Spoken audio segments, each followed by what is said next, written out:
My nephew wrecked my gaming setup. Now I'm taking my sister to court.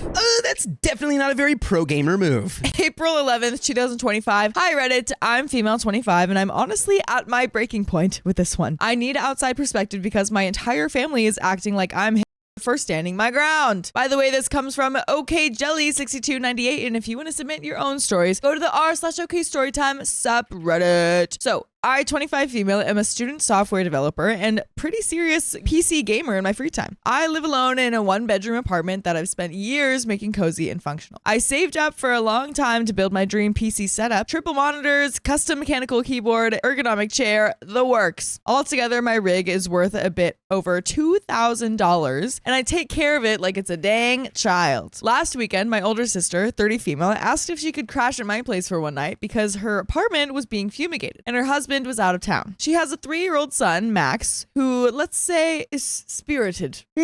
I love him, but he's a little chaos goblin. I hesitated, but she swore that she'd keep an eye on him and that it would just be for one night. They show up Saturday afternoon, and immediately it's clear that she wasn't kidding about Max being harmful. Within 10 minutes of arriving, he had pulled 4 books off my shelf, thrown my houseplants on the floor, spilled juice on my area rug. Well, at least it wasn't your juice. Within 10 minutes. Yeah, at least it's not your juice. Yeah, so that is a true chaos demon.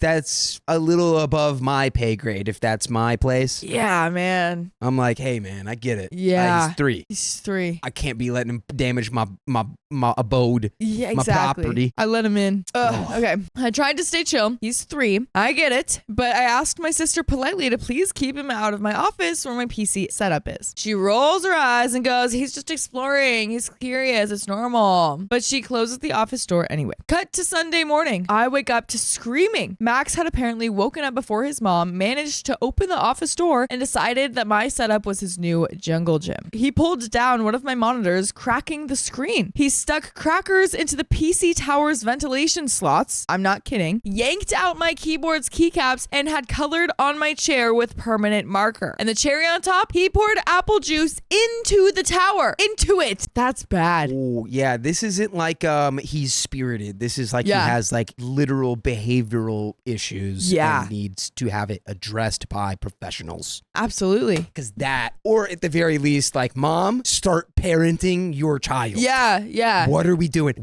How did we get to where the kid thinks this is okay? Yeah. I know they're 3. Sure. But the mom thinks it's okay. That's what's happening. The mom is just like, he's just curious. Are we correcting anything? Kids just at do all? that. When I tell you I went silent, I mean passed away silent. My sister comes in, sees the damage, and just says, "Oh no. Oh no." In this incredibly flat tone, like someone knocked over a cup of coffee. Let me actually read you that. Oh no. Oh no. Oh no. Oh no. I start freaking out, and she has the audacity to say, "You probably should have baby-proofed the room if it was that important to you." Girl, you've been here for less than 24 hours. I didn't know I needed to lock down this place like Fort Knox. For real. You're not going to baby-proof something if you don't have a baby. You close the door. Yeah. How is a 3-year-old going to open a door? They're 3. They're small. I lost it. I told her that 1, she knew he wasn't supposed to be in there. 2, this is my space, not a dang daycare. And 3, baby-proofing a $2,000 gaming setup is not a standard requirement for adults living alone. She told me to calm down and said that he's just a kid and stuff is replaceable. And I told her that she could replace it then. She said that she didn't have the money right now, but maybe in a few months she could give me a few hundred. I told her that that wasn't acceptable and that she needed to take full responsibility. Absolutely. She left in a huff, and now my whole family is blowing up my phone. My mom says I'm being materialistic and should understand that my nephew didn't mean it. My dad said that I should have locked the door if it was that important. My brother actually said, why do you even need 3 monitors anyway? That's kind of overkill. What is wrong Dude, with this whole family? Yeah.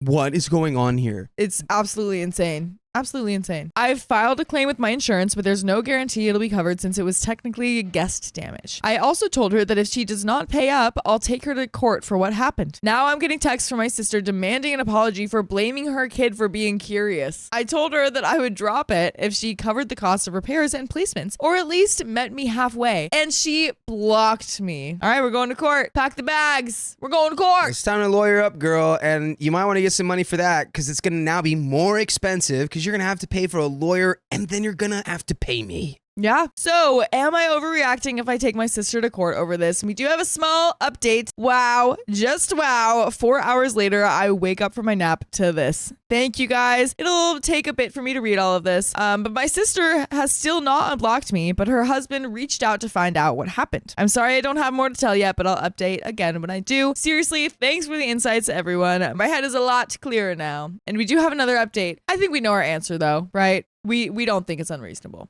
No. Go ahead. Sue. But we do have an update. Let's go. Oh.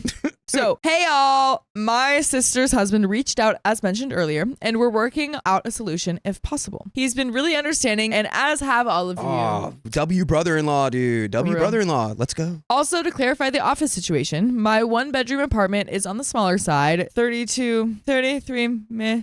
355 square feet. Ooh, that is small. Is that supposed to be meters? That's like a New York square apartment meters right there. I think that's probably like maybe that's smaller than this room. 355 square feet? It might be. Maybe, yeah. So the landlord converted an old ex's clothes cabinet into a makeshift office. It's weird, but the building is from the 40s, and I guess they had to get creative with the space with an old tenant or something. So it's living room, sister and her kids slept there, plus the kitchen, I slept there, and the office. So thanks for all the support and the award. I really don't have the words for how nice people have been in both DMs and the comments. So some of OP's comments. OP responds to some of the comments. I really appreciate your comment. I feel as if you nailed exactly how I've been feeling, but couldn't articulate it in the moment. Wish we saw what that was commenting on, but it's okay. It's comforting to know that I'm not totally off base here. I will need to see what I'm willing to do with the situation. I don't want to lose my family, but I don't want to start begging to be heard either. So thank you. OP on going no contact. Yeah, I'm not ready to go full no contact right now, but I really appreciate your perspective. It's definitely something I'll keep in mind if things keep escalating and no one starts showing even a little bit of respect for my boundaries. I just want accountability, not drama. But if they keep pushing, I won't hesitate to step back. I don't think I want to know my family if they can't appreciate the work I put into my hobbies. Thank you for the insight. We've got some commenter downvoted questions. Does your office door lock? If so, why wasn't it locked? How was this unattended 3-year-old able to get his hands on crackers and apple juice in an apartment that he is presumably not familiar with? Why were these items so easy for him to get to? I'm going to answer those questions ahead of time. You got it. All right. 3-year-old wakes up, gets into the bag that their mom probably brought with them, and gets the snackies. Yeah, probably not that hard. Next question. If you knew in advance that he and your sister were coming, why didn't you make any effort to either secure delicate or important items or move them somewhere that he can't reach? OP does respond. Responds to the first question. The office is a converted clothes closet. The door has no lock. It's just a heavy old door. To be honest, I've been wondering if my sister might have opened it for him. I just don't get why. And on the crackers and juice, they weren't mine. Sister brought them. I had no idea that he had access to them during the night until after the fact. But Boom. I would trust Dakota's guess there. Snack bag. And then to the third question, I didn't get much notice. I saw her message around 10 a.m. Saturday, and they arrived around 2 p.m. same day. My place was a mess, so I spent most of the time cleaning before they came by. In hindsight, yeah, I should have been more cautious with my setup, but it didn't even cross my mind that anything like this would have happened, as I thought the office area was inaccessible to him. Yeah, that is a good point, because that I feel like informs why the sister was being like, you're just mad because he was being curious. And it's like, well, why? How could you possibly say that? But then that would make sense if she was the one who saw him like he wanted to go in that room, and then she's opened the door. So that's why she's being defensive, because she knows all of this is her fault. Right. But she won't admit that. Of course now not. She's going to make it like, you're a monster who's trying to yell at my kid. Right. But OP continues on that. What he did pull off the shelves was moved higher up and out of reach and in an area where he could be kept an eye on. Interesting. So maybe she did take some things down and let him into the office if he couldn't even reach it. Again, it's like, I think given that it's a big door, he's 3 years old. It's like, I bet you this is not a parent that screams like, I set boundaries. It's probably more just like, I don't know if it's like a soft parenting or whatever those parenting styles are. Right. But I bet you it's like, there's no corrections. Nothing is ever wrong. Nothing ever needs to be just how babies changed. Are. Like, oh, baby wants to go in that room. Baby gets to go in that room. Yeah. Oh, baby wants to smush crackers and apple juice into the computer. Baby gets to do that. Right. No. But we do have a second update. Would you look at that? No. This one is on April 16th, 2025, 5 days later. These are recent. Oh, yeah. Hey again, just wanted to post a quick update since it's been a little under a week and a few people asked what happened next. Things are better, pretty effing weird and still ongoing, but here's where we're at. Last Saturday, my brother-in-law came over to check out the damage himself. He actually brought Max, the toddler, with him, which I was almost livid about at first, but he had a reason. He asked Max to try opening the office and closet door. I like where this is going. We're gathering evidence now. And guess what? The kid couldn't do it.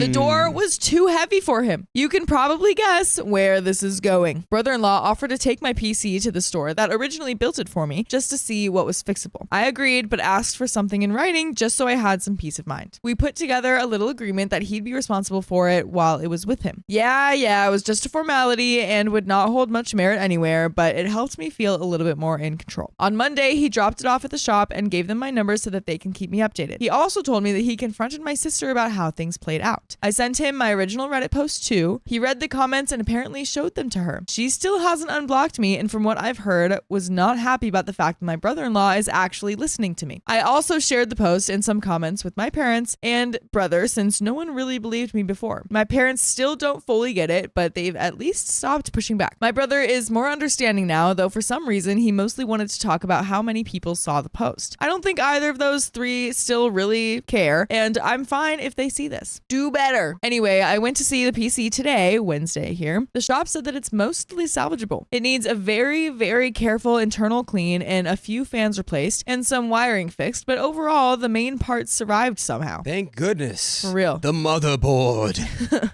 The motherboard is intact. Brother-in-law told me that he'll cover the cost of repair, no hesitation. When I brought up what my sister said about not being able to pay even $200, he said she's lying. Dude, what's going on? Of course. He also said he's not sure Max actually did all the damage. He thinks the door was left open on purpose or that my sister might have even done some herself. The sister's over here like pouring apple juice and smushing crackers and stuff. Yeah, she's just like, oh, he's the kid. It's the kid. Why? Where did this come from? Dude, I don't know. What is the history we're missing here that this is based on? Yeah. Like, what? Gotta be other crazy things that the sister has done, no doubt. But continuing on, based on the height of the tower and where the crackers ended up, it didn't quite add up to a toddler acting alone. Apparently she's been telling him I have a gambling problem. I did get a bit hooked on Genshin like 4 years ago, I guess, and that maybe this whole thing will wake me up, which is new. She used to be supportive or at least indifferent. No idea where that switch came from. I bet it came from the baby. You so think? There's probably like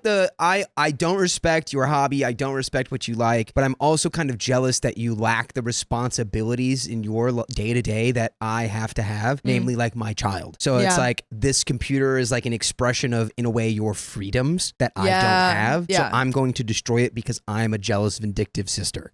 Right. And maybe even if she wasn't like, oh, like you're free, so I'm going to get revenge. Maybe she's just like, well, you get to, like, same kind of thing, but just like you get to be free. So this won't even matter to you. Yeah. And I can totally do all this and express all this anger in stupid little ways and you'll be fine. Right? Wrong. Wrong. So yeah, that's where we're at. My PC is being cleaned up and fixed and brother-in-law is covering the cost. Woohoo. Sister still has me blocked and won't talk to me. Boo. I'm still tempted to start something with my sister, TBH, but especially if she actually did all of this on purpose. I'm still not ruling out small claims court depending on how things go. Thanks again to everyone who responded to the original post. Seeing how many people understood what happened really helps me hold the line with my family when I felt like I was losing my mind. One thing I've been turning over in my head lately is, what if my sister did do something to my setup on purpose? I don't want to believe that. It feels like such a stretch, but the more I think about it, the less. So I guess. But then I remember how she acted when I asked her to keep Max out of the office. The eye roll and the he's just curious comments, like she didn't take any of it seriously. And now hearing from my brother-in-law that she's been saying I have a crippling gaming, gambling, whatever, regular user problems and need to grow up. It's just weird. She used to be so cool about it. Never super into games herself, but she got that it was important to me. If something changed. I don't know when or why. And if this was some weird way to make a point or teach me a lesson, that's messed up. You're not our mom. How about talking first instead of this? I don't want to jump to conclusions, but the more I think about it, the less it makes sense that Max could have done all that alone. It's sick if she blamed her own son for it. Yeah, and not in like the cool way, like in the actually sick. Like that's twisted. Absolutely. So yeah, not accusing anyone outright, but that thought is there now. And if you're my sister reading this, which I'm guessing you are, because I bet you'd love to look at the comments that are on your side a lot. I don't know why you blocked me. I don't know what shifted in your head about all this, but if you actually had anything to do with damaging my setup, whether it was on purpose or just through complete carelessness, F you. You know I worked hard for that. You know what that rig meant to me, and you know that I would never do something like this to your stuff. And by the way, what you know, all of our listeners, is that we have more full episodes of stories just like this one. Just go to iHeartRadio, Apple Podcasts, or Spotify, and whatever your favorite podcast app is, we'll be there under r/OK Storytime. We're even on YouTube. You can watch us on YouTube, and you can just listen. Just listen and watch. Listen or watch. But there still is a little bit more to the story, but what's going on over here? I think I'm just like doing everything through brother-in-law now. Yeah, and good. You know, just handle it that way. Good. I don't think she's gonna want to come back around, but I wouldn't let her back around anyway. Yeah. Not in your space. I'm really wondering like what else she will get up to in her life and blame on her child. He's only 3 and she's destroying property and all this stuff and like letting her child destroy all this stuff and just like being like, oh, he's just curious. Well, it's just so hard to imagine she'd do that in other contexts. I feel like you have this entire sibling dynamic that's been there for so long, and who knows like where this could be coming from. But my gut is it's like because she can game and have these hobbies and doesn't have a kid of her own, and clearly like the sister's kid is like whether you like special needs or neurodivergent or whatever, like has a higher degree of like care and attention required. Yeah. She's probably stressed out by all that and is just like, you know what? Screw yeah. And in her own weird head, she's like, I'm actually helping her. I'm helping her grow up and let go of her gaming problem. Right. And it's like, well, you're actually just doing destruction of property. Exactly. And just not just blaming it on everyone else, even your 3-year-old son. You're criming and blaming it on your toddler. On your son, You're criming. Dude. So if Max really did all of this on his own, I hope you're paying closer attention now. Not for my sake, but for his. Read the comments in my first post again from the other parents and people with younger siblings who clearly know better than you. That's all. Thanks for reading those of you who did. And there are some comments. Commenter number 1 says, wait, I thought the whole family was blowing up your phone telling you how mean you were. OP, yes, a week ago, before my first post. Is there something I can clarify for you here? My sister was talking incredible smack about me to them, making it seem like I screamed at her child over a minor mistake. I do see people going, haha, blowing up her phone, and I don't understand what is wrong with the wording. Commenter says, I think ChatGPT is being used a lot on Reddit lately, especially in Am I the A-hole type subs. And a common indicator is that it's a fake post is that AI always uses blowing up my phone phrase. Interesting. That's I'm gonna start using blowing up my phone in everything that I write. Everything. Just to combat AI. Yeah. Be blowing up my phone. Commenter number 2 says, I'm really glad that things are turning for the better. But what about the other damages, like the gaming chair and keyboard, etc.? OP says, my chair is okay. The cushion, legs, and back are stained with red permanent marker, but I've learned to live with it. Coworkers and I are trying to find a chemical to fix the situation on the cushions, but an ethanol solution, small amounts, I don't want to ruin the chair further, has slowly been working at cleaning the other parts. Being a janitor does have its perks. And the keyboard, I could not find all the keycaps that were pulled off. I replaced the missing ones with an old keyboard's ones, both mechanical. So it's a bit awkward, but it works for now. I might get some custom ones for it if I find some that fit. The cracked monitor, on the other hand, needs to be replaced. I guess calling it cracked was a kindness in itself. Still got the other 2 left, and at least it wasn't the most expensive one, but yeah. Another commenter says, why aren't you just having your brother-in-law pay for a new keyboard and monitor? Or professional cleaning for the chair? That's all part of the repairs. OP Hobby says, we're waiting to see if my sister confesses to anything. If so, she will be paying out of her own pocket and paying back, not my brother-in-law. If she confesses and refuses, then, well, the computer is essential, but the keyboard works and I still have 2 monitors. That's why I'm willing to wait for the other damage to be resolved. Now on the gambling problem. I'll admit during the vid, I did spend $30 on Ganyu when she came out, but that was the worst of it. And it was so worth it. Oh my God. Oh my God. I don't play much more, mostly stuck on Marvel Rivals right now, but the overall margin from Genshin release to this day, I've spent under $600. I get it. Even that might look crazy to people who don't play video games, but sheesh, gambling problem? Bruh. I don't know, dude. Like, you can't tell anybody what to spend their money on, but like $300 for one character in a theoretically free game, that's almost like an entire different game console. That's like that's like 5 AAA games. Right. That you can, that's like hundreds of hours of gameplay. Yeah. I know, but and then I think about it too, because my brother plays video games and he likes card games and stuff, and he'll like mention dropping like $400 on stuff, and I'm like, like what? That's so much money. And then I think about me at the fabric store and like, okay, I gotta take a step back. It's all relative. Some people would be like, you're spending $400 on fabric. Meanwhile, some people are like, you're spending $300 on a video game character. It's like, it's all relative. Hobbies are just expensive if you're really into them. So she should be more concerned of what I spend on Pokemon packs in this economy if she's going to be concerned over something. Exactly. And that's the end of that story. So. People, I used to work in the industry. Don't buy packs. Buy cards. Yeah. Buy what you want. Don't waste your money on random packs. You heard it here first, folks. That sounds like great advice, though. I mean, yeah, if you're a collector, collect the things you like. Yeah. But if you enjoy the experience of a random pack, do that. But sure, don't just like be like, all right, I'm gonna get 35 packs so that hopefully I can get this one card. It's like, you can buy that one card for a fraction of the cost of all of those packs. Right.